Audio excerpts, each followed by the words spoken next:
You could tell us how mother guided you. I was always up to mischief. I used to disturb the classes. I used to disturb the teachers. So it's a topic which we've chosen wrongly. Ask maybe. I can answer, most probably not. Does it mean to say that an ideal child doesn't have to be non-mischievous and other things? Because now what you are, we see that you were an ideal child and you are an ideal man. Ideal child is obedient. I was a rebel. Ideal child is always doing the right things. I was always doing the wrong things. So Why you were a rebel or why you were doing the wrong things? What was urging you to do it? Maybe that can. somehow it happened because of various childhood reasons. I was sent to a boarding school when I was just 7 years old, and that too to a missionary school. And 1 year in the missionary school, I started speaking English, and I learned how to eat with a fork and spoon, because if you put the fork down, you got a whip on the hand. So when I came to Pondicherry 1 year later, we all came for the holidays home, and we were taken, the whole family was taken to Pondicherry for 2 weeks only. And then my elder sister decided not to go back, and we followed her. We also said, if she's not going, we are also not going back. So we stayed there. And it just happened that in those days also, like today, in most places, except in the big cities, nobody spoke English. Everybody spoke only Hindi or whatever. And because I already spoke English, they put me there were 3 classes. So you were either in the kindergarten or in the middle class or in the higher class. Now because I spoke English, I didn't fit into the kindergarten, because kindergarten didn't speak even a word of English. I was put in the next class, and I was much younger than all of them. Much younger means at least by 1 or 2 years. And at that age, 1 or 2 years makes a very big difference. So I understood English, but I didn't understand any of the subjects. So I was always at the bottom of the class, and I didn't enjoy what the teachers were saying. I didn't understand. So I was always up to mischief. I had another friend who was a year older than me, almost 2 years older than me. We used to sit together and we used to take a paper each. And in the class, the teacher is teaching, and we used to scribble who can make the paper more black.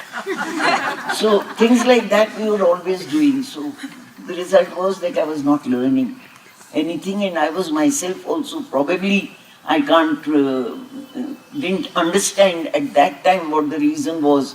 If I had asked to be demoted 1 class, nobody would failed in those days. Mother never failed any child. So you came into a wrong place, you went on with that all the time. The teachers didn't fail you. If you were in a class or you didn't do a subject well, there was no failure. So went on going up and up without learning anything. I think that was the reason why I did not... now when I look back and think, then I find a reason for it. But at that time, it was just that I'm not good at studies, that's all. So it was that at the age of 14, I decided to leave school. I left school, and that in itself is not an ideal child. So then, but mother was very strict in many ways. She made me write my whole day's program, what I will do from what time to what time, whether I'm wasting my time or not. And because I was not the only one that left school in those days, it was not supposed to be a crime to leave school. Today it is. But many children, I won't say many, but there were a number that left school. And we were all put into different departments, and we all worked. And mother checked on us. And just because I didn't go to school, mother did more checking on me than with the other children who were at school, because they had teachers to check on them. So this was a stroke of luck. In some ways, maybe. I've never regretted that I didn't go to school. Because most of the things you learn, you never use. And I did whatever I enjoyed doing. So I learned a lot without going to school. So, how did you photography learn and physical photography? Pardon? Photography. It was the same thing. I wanted to do photography. I was in the physical education department, and Pranabda was the head of our department, and he got into photography. So I also got into photography. But I did it much later. Many years later, I did seriously. In the early years, it was just click here and click there. Today, there is no photography. You go on clicking, you are sure to get one or two good pictures. At that time, it cost money, a lot of money, to do photography.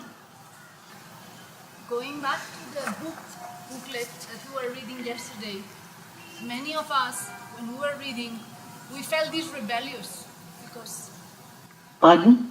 yesterday when we were reading the book, Which book? The Ideal Child, Ah, yes. we read it all together. Some of us, we felt that maybe that's what mother said, that's ideal child, but we are not there yet. Maybe even as an adult. We never reach there. Her ideal child is so above us that something or the other in us is always lacking. To become an ideal child is not easy. I have never seen an ideal child. I have seen many who try to be. That's another matter. Many people try to become ideal child, but they are not necessarily.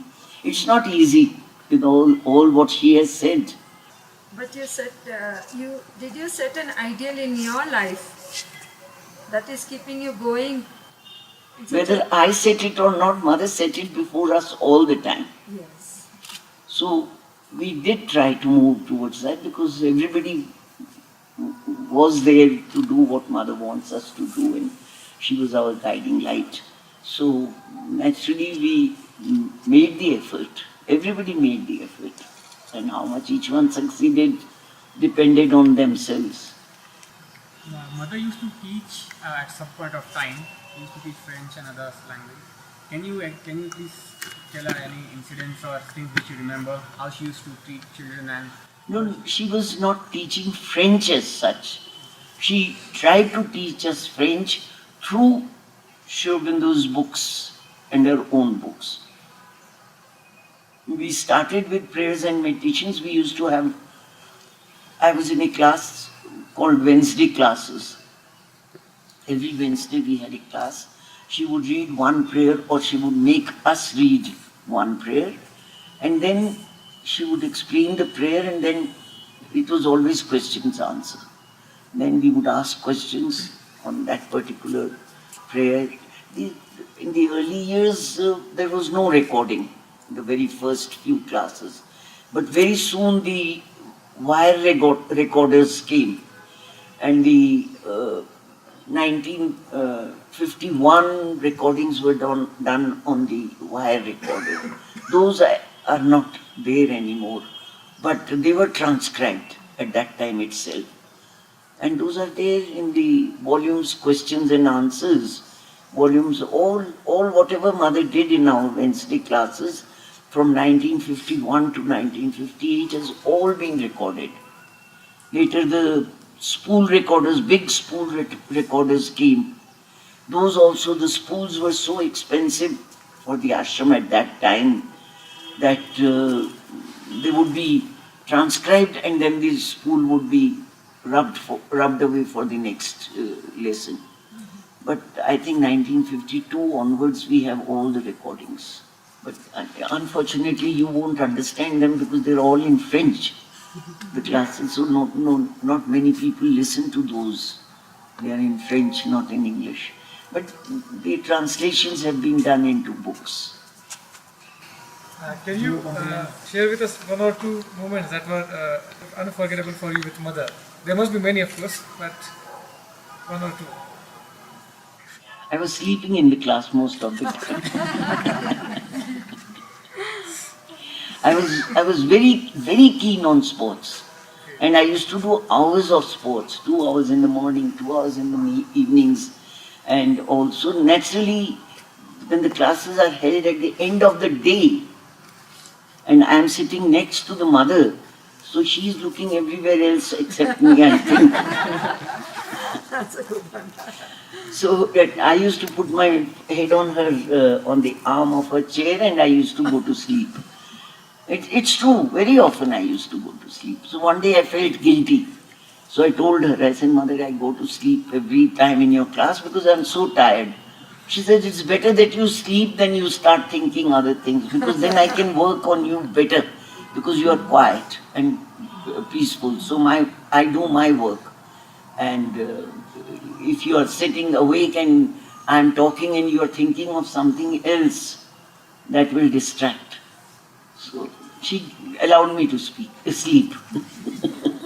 You allow us to sleep as well. Can you describe any interactions with Sri Aurobindo? I have no interaction, I never had, no connection that way with Sri Aurobindo. We used to go for darshan 4 times a year. So from 1944 to 1950, I have seen Sri Aurobindo 4 times a year. In 1949 and 1950, we had a special march past on 24th April when we marched past Sri Aurobindo in our uniform. Then went and changed and had the normal darshan again. So the last 2 years, 5 times. But otherwise we had darshan, that's it. For this march past, did he come out? No. We marched past in the same way as the darshan line used to go, the same thing. But we went in twos and we turned our head when we came and kept walking. There was no music, no nothing. Just we tried to step together, left, right, and go. That means the march past was done in his room. That means the march past was done in his room. In his room, you. Yes, in front of the darshan room, as it is. Just as you go now through Sri Aurobindo's room on darshan days, we used to go through that passage in those days. Because Sri Aurobindo's room, nobody entered. There is Sri Aurobindo's room, passage, those who are from Pondicherry will understand, and then there is the darshan room. So we used to enter through the passage and go through the darshan room and out. That was due for everybody, but no, I'm sorry, it was the other way around. Now they do it this way. We used to enter through the darshan room and go out through the passage. At that time, where would Sri Aurobindo sit to receive your Where was he sitting? yeah. Darshan place, where? Darshan place. Jayanti? Same question. Acha, same question. Can you tell us a little bit about what Mother said about money being won back for the divine work? Is there something like that? That money should... Yes, she has said it many times, and I think that book, The Mother, carries this message very, very powerfully.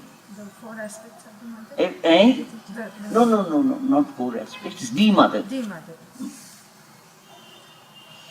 In that there is a whole chapter on money. Taraji, all of us here admire many things about you. I hope not. One of those things is your fearlessness. In fact, today Dilip Bhai was sharing a few episodes of what he remembers of many years ago, showing your fearlessness and boldness. Were you always like this, or was there something about the ashram and the mother specifically that gave you this trust, this faith that you could just Mother take gave risk. us all the time things. But I think some things we are born with. My father was like that. He was fearless. So something of it may have been there.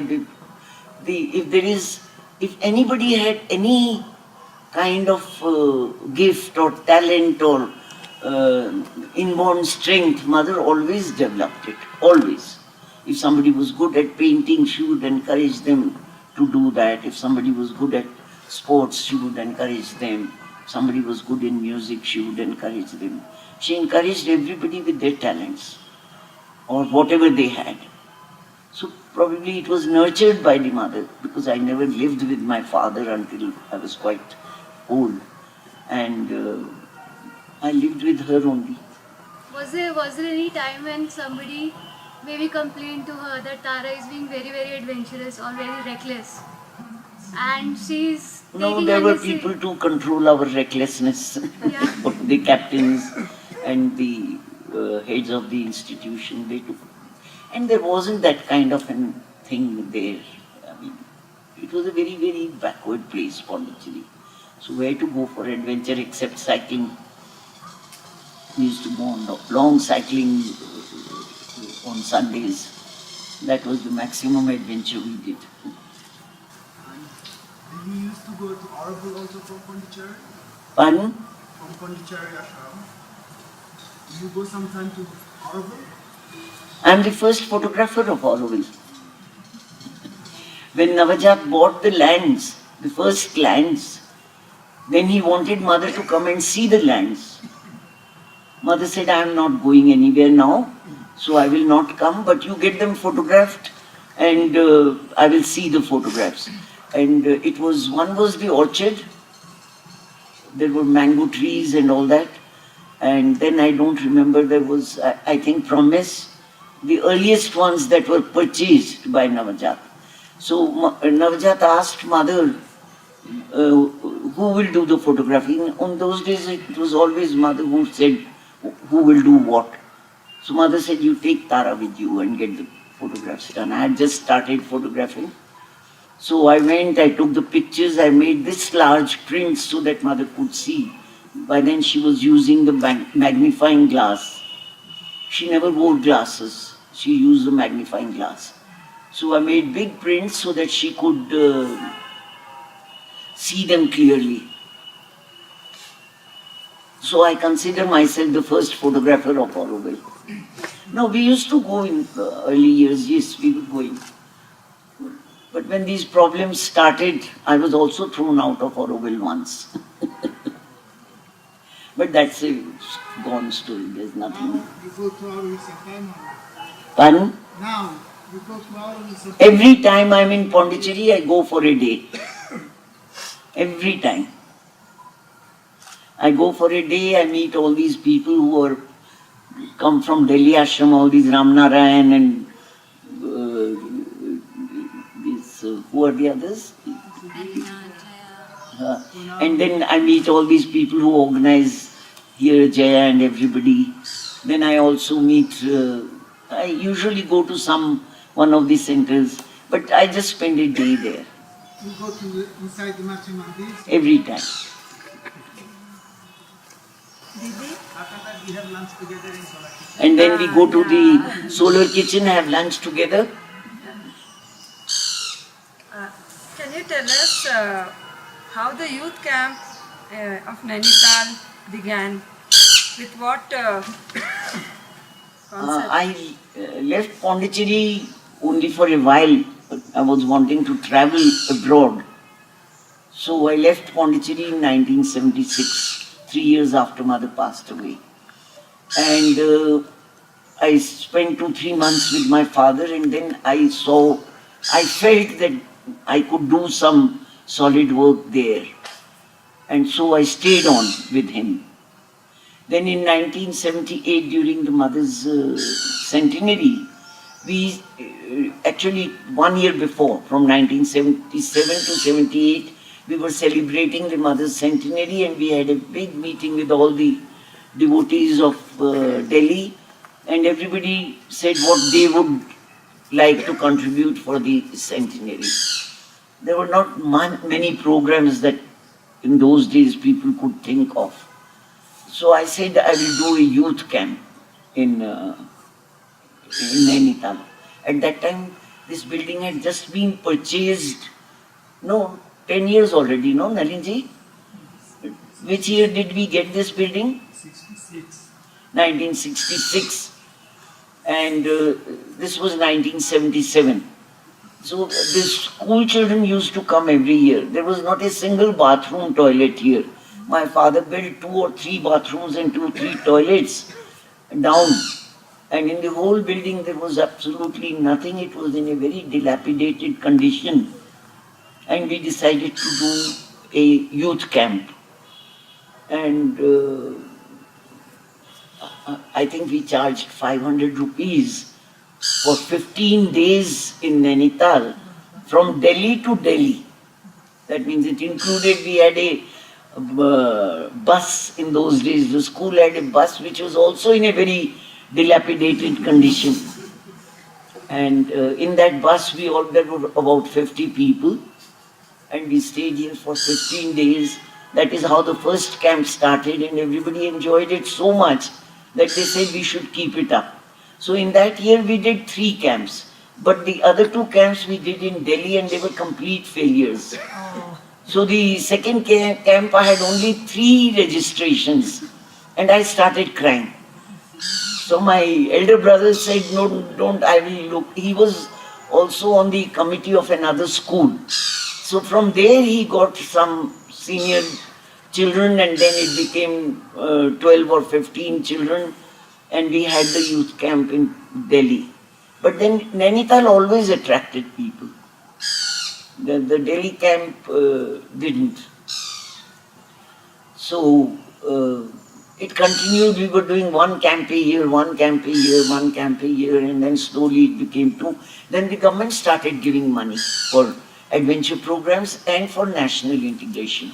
So we started both programs here, national integration camps and youth camps. The government used to pay the travel allowance plus a very little, 15 rupees a day in those days was all right. 15 rupees per day for board and lodging. The government was giving. And we took advantage of that, and then during that period up to 2000 we used the government money. And we must have done, I don't know how many, 300 camps of each. National integration camp and 300 camps of youth. And then the corruption problems started, and the government started giving us trouble, not releasing our money. At one time we had 40 lakhs held up. They wouldn't pay. Finally I went to the minister and got it released. Then we decided we won't do any more with the government, we'll do ourselves. And the more affluence started coming over the years in society also, so people could afford to come. In those days people couldn't afford to come. Then now we are doing for next year the study camps from 1st of April to 28th of June is already chock-a-block full. No gap is there already for next year. Youth camps we are not getting so much, because for the youth there are many organizations or commercial people are doing. They take the children and give them fabulous food and keep them in 5-star hotels and things of that kind, which attract the children much more than when we give here a different kind of an atmosphere. But still, also we have some problems where we are not allowed to sell the camp fees. So there are different ways that only devotees really come now for the youth camps. Study camps, it's no problem. Study camps we always have full.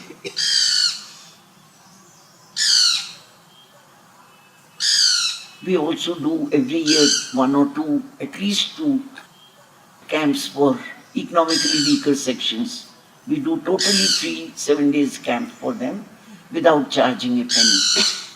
And they come here, and then for those camps, mostly we take girls.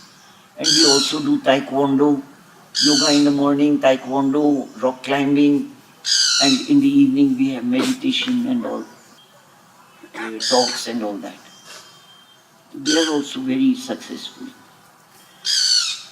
Sarati, you have a lot of love for birds and flowers. I have 40 bird boxes. Will some of these young people take charge of putting them on the trees strongly? Is there any of these young boys from Auroville who would do this work a little while you are here? Yes. Good. I'll show you. We have 40, but we will put only 20 here, 20 I will take to Madhuban. That's better. Hmm? We've already taken 13 in the car yesterday. Eh? 13 we put in the car yesterday, 7 more will go. Acha. And they're all coming to Madhuban also to put them. They have to do 40. See, the birds get better safety with these bird boxes. They are on the trees, these heavy rains and storms, they kill the babies, drop the eggs and they get this thing. When we do with these boxes and they nest in the boxes, they are much safer. So we have so much of old wood lying in Delhi that we have started making these boxes and putting them everywhere now. So it will become by next year a big project. Just now it's just a small project.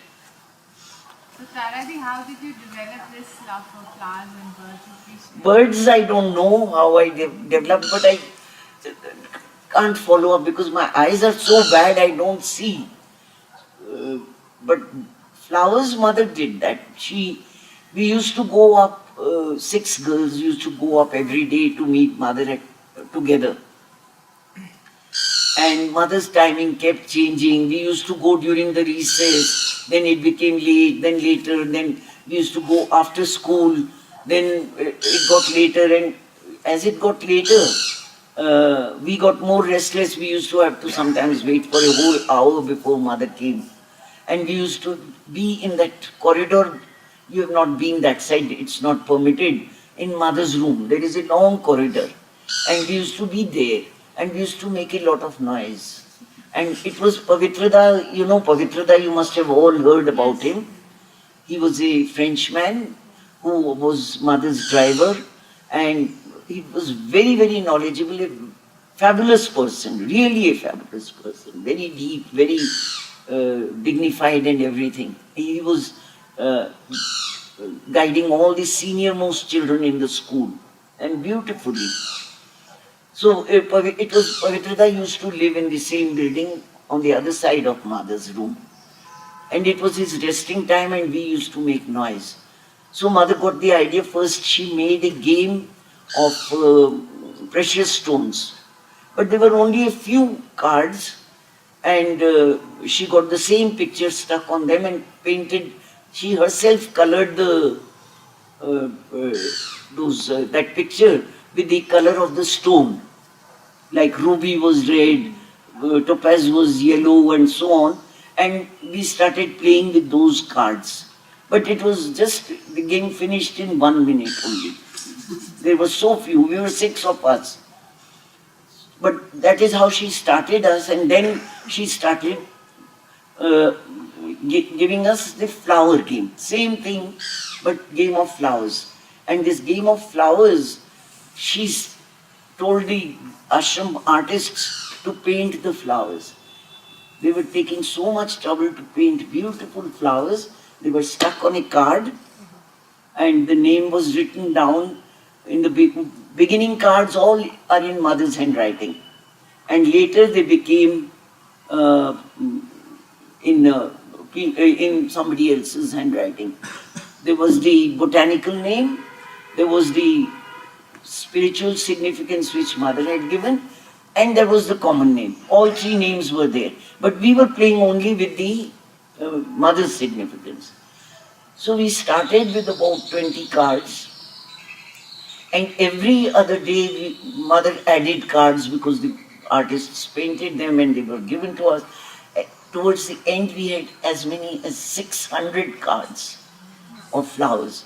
Now each of us had 600 cards in our hand.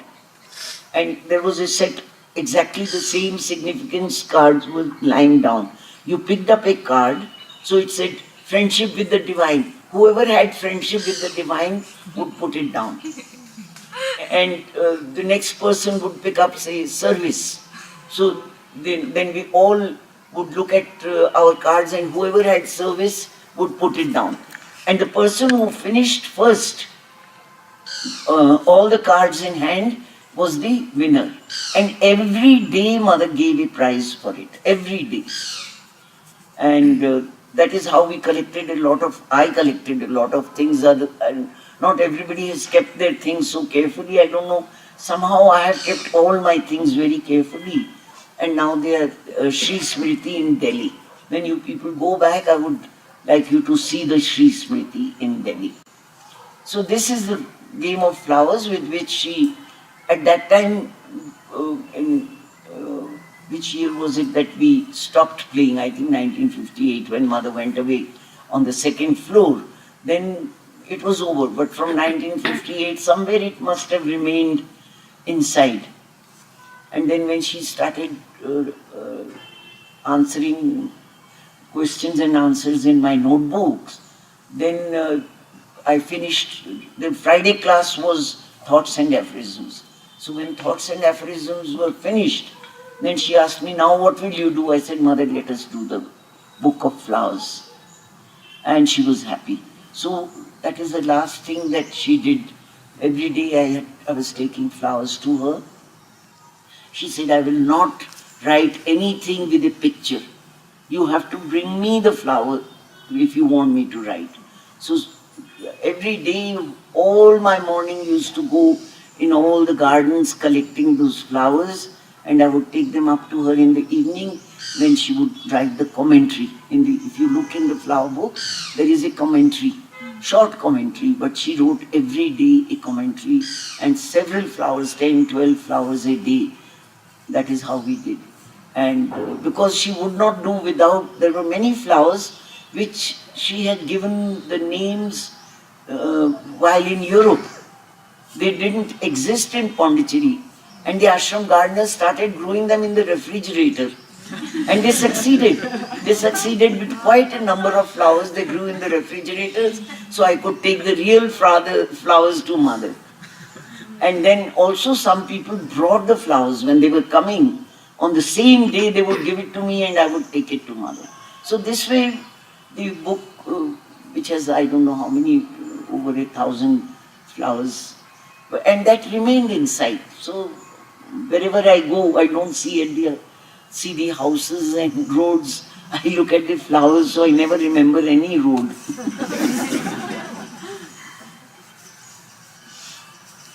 you who did the photos of the flowers? Pardon? Did you who did the photos of the flowers on the book? Who did the photos? So I used to go take the things to mother, and there were many questions. Mother, there is this flower which has so many colors.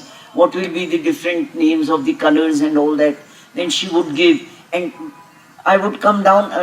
I also had my own notebook in which I used to note the questions and answers, which were not in that, what mother wrote. These would go to the two Richards. Narad, who is now Richard Eggenberger, and Richard Pearson. They were working together on the botanical names and on the common names. So every day they would sit and do the work, and if they had any questions, they would give it to me and I would again ask mother. So when the book was being printed, the first print we requested Jayanti Lalda to help. He was the main artist for publication of books in those days. He was in charge of, he started the archives also. So when we went to Jayanti Lalda, he said, no, we will not put pictures, we will put drawings. And then he got somebody, I don't remember who it was, somebody to do the drawings, and the book was published several years later. after mother finished, a few years it took to get the book first published with those things. And many people were not happy, they couldn't recognize the flowers from the sketches. So then the big book was designed by the two Richards again, and it was printed, I think the first one was printed in Singapore. And that is also out of print. Now they are working on another one. A later improved edition they are working on just now. Tara Didi, whenever you had any questions or doubts in your mind and you thought of asking it to the mother, how did you approach her? Did you have any hesitation in approaching her, or you just went like that without any I thoughts? think I was there took so long over the years that I didn't have any hesitation. It's those people who couldn't go to mother every day. They had some hesitation, but I don't think if you're seeing her every day, you have that kind. I don't know. I didn't have any hesitations. Did mother scold anytime when you did something wrong? I don't know if you will call it scolding, but she did sometimes very strongly tell something. Once we were standing for March Past on a Darshan Day, all the children in my group only, at the end of the group, at the end of the line, there were some children doing mischief, and mother was standing in front of the map of India. She walked there and gave a slap to the child. She said, keep quiet. But I don't think she was ever angry. Real anger I have not seen. So Tara Didi, you were a rebel, but you never rebelled against the mother. Or did you sometimes? I don't know. I don't think so. Mother may have done, how to remember 40 years in one day.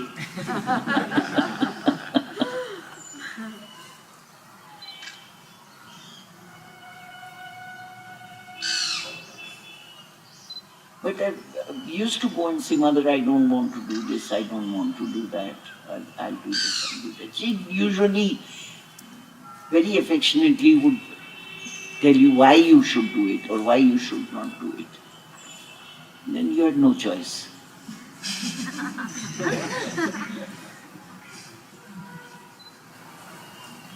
You still remember how you used to make us jump the 5 meter?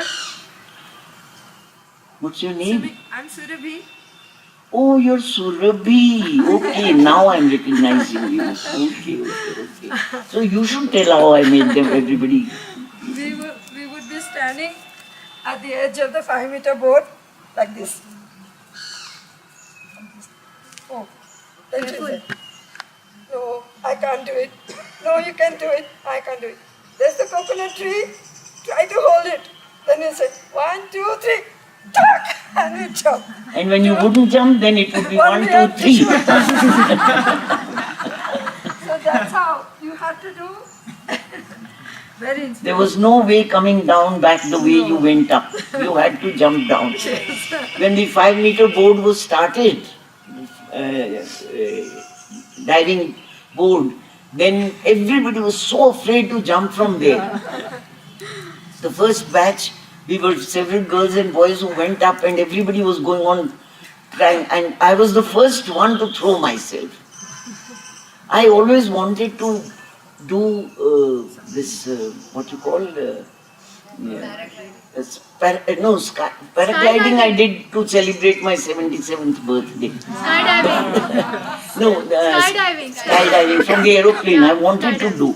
So the first time I came out of Pondicherry, I was still very young, in 1958. I'd gone there in 44, so 14 years later, I took permission from the mother to go to the Himalayas. And that time I told my brother, please help me to do this parachute jump. So he tried. We went, nobody would take me because my eyes were bad. In those days, it just didn't work. Today, you have many ways of doing it, even if you have bad eyes. But in those days, nobody would permit. Eyes are bad, you can't do parachute jumping. So I never did parachute jumping, maybe in my next life now. I guess when you did the paragliding, you must have been called paragliding.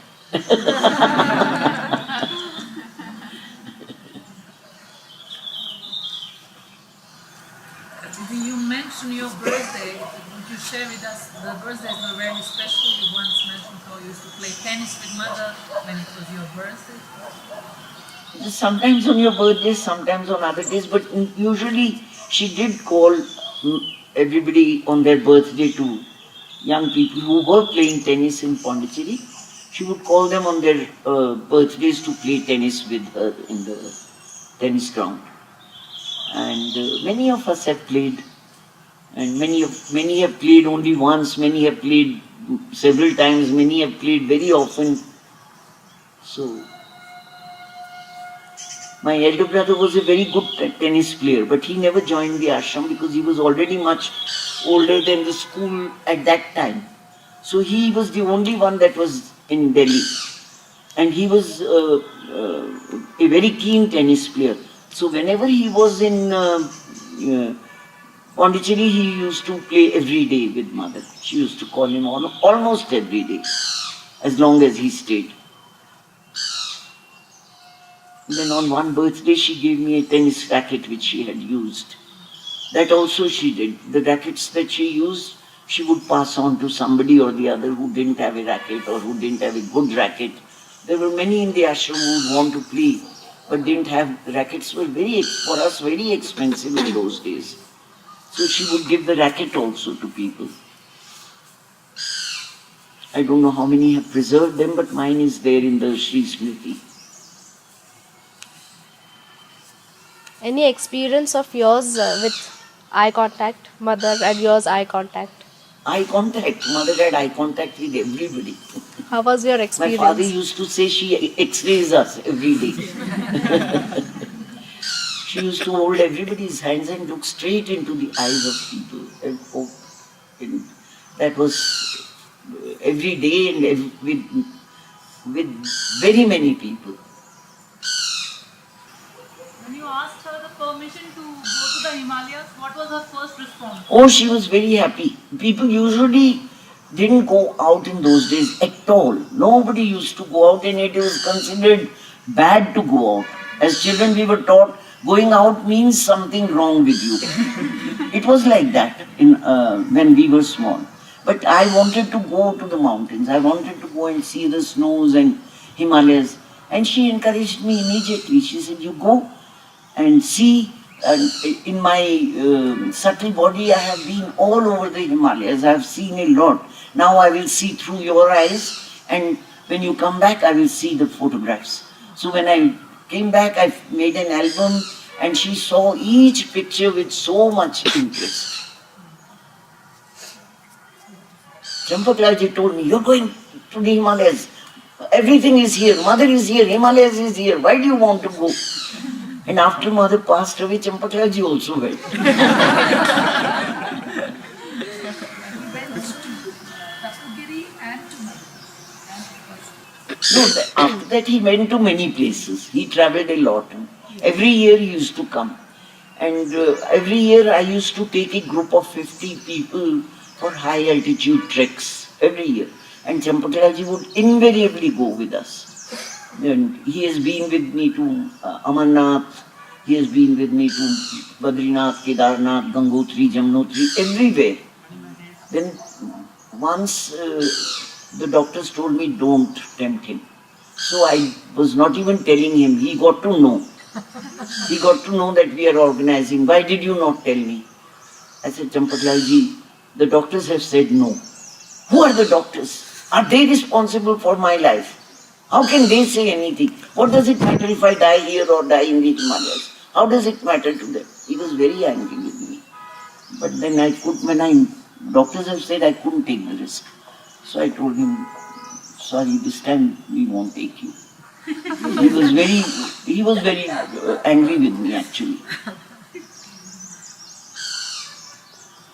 Didi, where was Sri Aurobindo in Nainital? He had come to Nainital. Sri Aurobindo had come to Nainital and he was living in Brookhil Estate. And we could easily see Brookhil Estate from here. But now the trees have become so big that Narenji may be able to point out exactly where I am not able to place. No, the building has been demolished, but the Brook Hill Estate is still there, no? The area is there. So Brook Hill Estate, I came here in 1971 with my father, the first time. And my father took me around all Almora, Rani Khet and everywhere. And at that time, we also did a little bit of research on Brook Hill Estate. There is only one postcard written by Sri Aurobindo to a friend, Bhupendra Babu or somebody, which says, I have reached Nainital, and on the top is written Brook Hill Estate. Now, Brook Hill Estate was a big place. It had two main houses. One big palace-like house on the top and one big building a little lower down. But nobody knew where Sri Aurobindo had stayed, whether it was in the upper building or in the lower building. And the upper building was a government rest house in those days, a government guest house. So all the VIPs used to come and stay there. So that is where the Sri Aurobindo had come with the retinue of Maharaja of Baroda. And he had come immediately after his marriage. They stayed here for 1 month and at Brook Hill Estate. So Sri Aurobindo must have roamed everywhere. This place belonged to the Ranas of Nepal. Vannivas belonged to the Ranas of Nepal. And there is a tradition kind of thing that when there are two royalties in the same place, they do visit each other. So we believe that the Rana of Nepal must have invited the Maharaja of Baroda to come here. And if the Maharaja of Baroda came here, he must have, Sri Aurobindo was his private secretary, Sri Aurobindo must have come with him and Sri Aurobindo must have stepped on this place. So this is how we just imagine that Sri Aurobindo's blessings is there always. So then this place was after that in 1971 I took the album to mother. I took many pictures of that building, both the buildings from all angles, and I made an album and I took it to mother.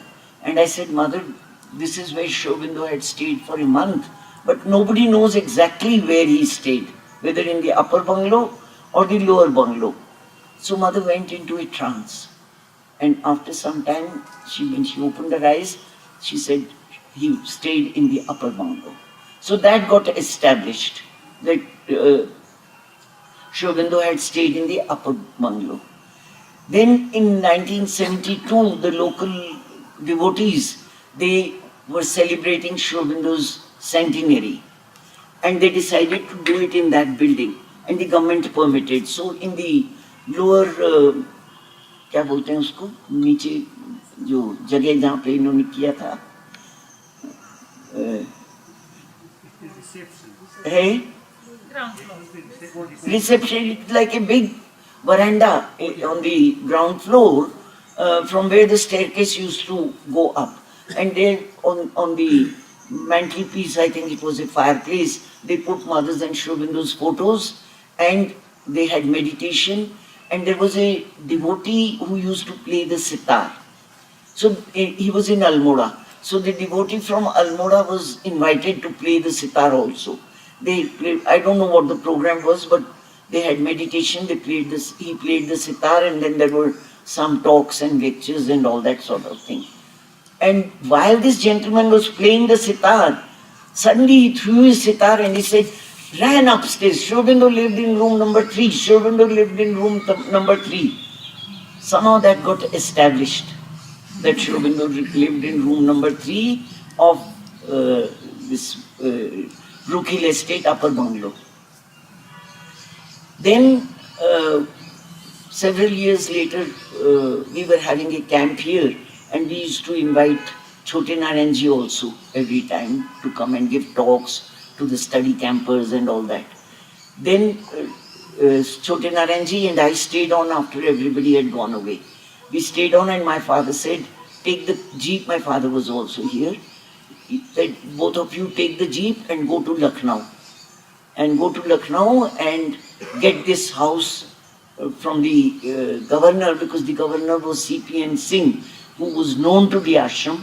And at that time, Abhayda and Dhanvanti Ben were in Lucknow. So through them we made an appointment and we went to see the governor. And he said, okay, we'll give you one room in that building. So he allotted room number 3 to be made into a meditation hall, and the devotees could go there every Sunday and do meditation. The first few weeks there was a good crowd, and then slowly it started reducing, and a time came when nobody was going. And we were not here, we were all in Delhi only. We used to come only once in a year for a very short time. At that time there was very little of activity here. So, what the government people did, one fine day they removed, we had put a library also, all the books of Mother and Sri Aurobindo in one almirah, and the photos from down had been taken up. One fine day, it was, the room was taken back. Nobody got to know. They removed our things and they made it again into another guest room. Then we tried for a while, but C.P.N. Singh was gone, there was no devotee in the government at that time, so nothing happened. And lately, very recently, they decided to demolish the upper bungalow. Then the local people went to court, no, Nalinji? The local people went to court, isn't it? The local devotees. And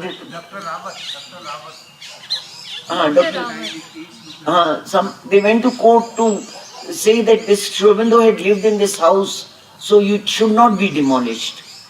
And the judge asked, where is the proof? So there was really no proof. We didn't have any proof, so the building is now demolished. Only 2 years back, no, it is demolished recently. 3 years. Last year. Last year. Last year the building was demolished.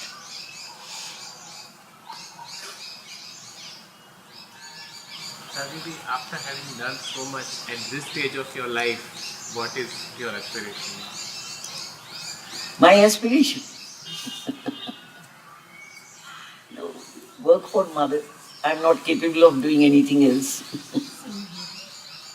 Or maybe still try to become an ideal child. We'll take 1 or 2 more questions and then we'll break for tea, if that's okay with everybody. Very good idea.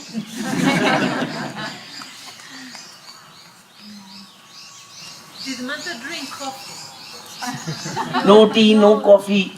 Some like coffee, some like tea, some like pretty girls just like me. No, Mother didn't drink tea or coffee. There is a story in My Mother with She- Dalaguri and Chachaji and the mother, in which she asks her, Mother, what is better, coffee or tea? So she remains silent for a while, and then she says, both are slow poisons, you may take any. You can choose any. That's true. That's discouraging. No, I didn't drink tea till I came to Delhi. I also never drank, and I've till date not touched coffee because we never got in Pondicherry. We never got. Sri Aurobindo used to drink tea. Sri Aurobindo used to drink tea. Sri Aurobindo used to do many things. He was smoking a cigar also. Tell us about their expressions. Like there are 4 Shaktis, isn't it? No philosophical questions I want to answer because those are everything Mother has written. Let us read. What can I say what she has not already said? Have you read that book, The Mother? You should read that. So beautiful, so beautiful. After that you won't ask anybody else the questions.